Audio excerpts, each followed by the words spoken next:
some of the emails. I watched your video, Spending Time with Jesus, Praying Every Day, and you said even an atheist can pray just in case. Can you elaborate more? As I go to Mass, I pray daily, including the rosary every day, but I often worry if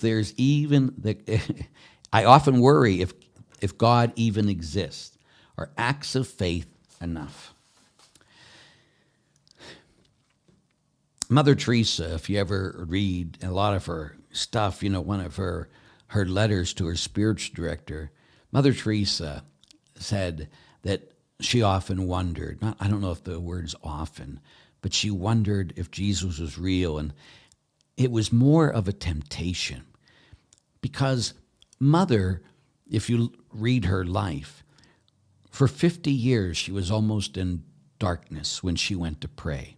She only had about a handful of days earlier when she came and she got her vocation to take care of the poor, where she came to a deep experience of Jesus.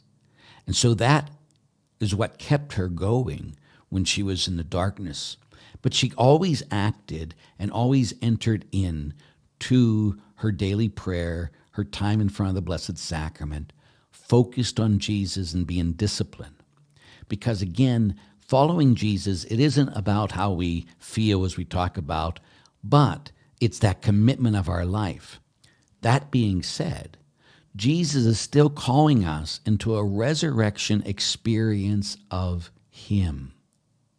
I'd encourage you, if you didn't watch my video last night we just have recorded just on the Podbean, my homily on the novena of St. Joseph, which would have been, today is April 29th, so last night was the 28th.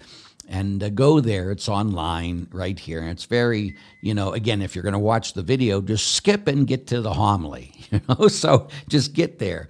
But I talked about how the best way we come to an experience of Jesus is like St. Joseph got to spend all this time with Jesus. And there, do you think Joseph got to experience the love of Jesus? And the answer, of course, is yes. Do you think Jesus got to experience the love of Joseph? And the answer is yes. And the biggest thing was by spending time with one another. Every day throughout all these years, I've spent at least an hour with Jesus every day. And I'm not tooting my horn for that. I'm not bragging about that. That's not the point of this. I'm saying that that's how you get to have an experience of Jesus. Even on the days when you feel that He's not there, even on the days when you feel that is all this for nothing, you still know that you know that you know that He's real because of the time you spent with Him. How have you fallen in love with anybody? Your spouse, your children, your parents? By spending time with them.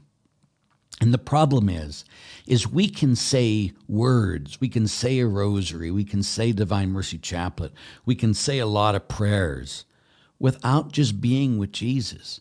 I do it a lot.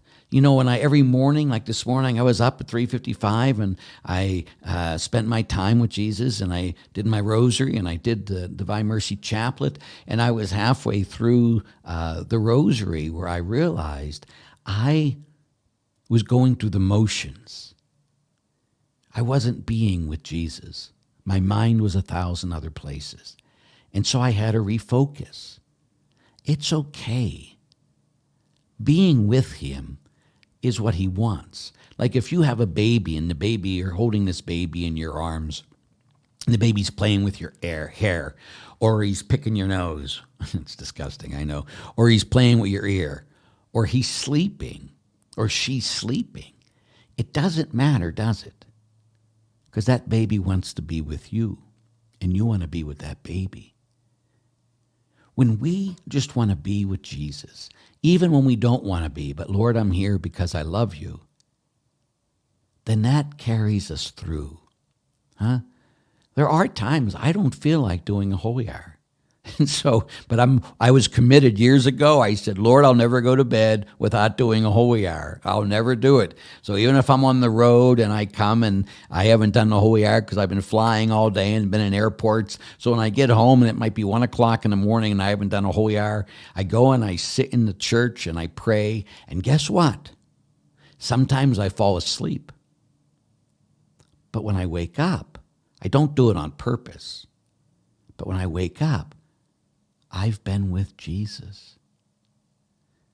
And he honors that I want to be with him. Desire to be with Jesus. Spend time with him in the Holy Word. Be with him, and lots of things can happen. Just make sure you just aren't going through the motions. And if you become aware of just going through the motions, just stop. Say, Jesus, I'm sorry. Help me to focus on you. And begin again. That's all. The last thing I want is to sit there and hold these things up that you got to be doing this. I'm not doing it. I want us to all have an experience of the resurrected Jesus like St. Paul did. I want us all to have this experience where we go deeper. And so if you haven't had it yet, okay, you're not dead yet. That's why God has you watching this right now, so that you can say, okay, God, I'm going to start spending time. I'm going to listen to you. I'm going to spend time in your word. I'm going to let you envelop me. I'm going to spend time with you in the Blessed Sacrament. I'm going to be still when I'm there. Like I said last night on my thing, shut up and know that he is God. Be with him. That's all. That's what we all got to be doing. We all got to be growing. We can't be where we were a week ago, a year ago, or 10 years ago. We have to be growing. So don't just do the same old, same old, same old. Grow, grow, grow. Because if you're not growing, you're dying. I know. So let's do it together.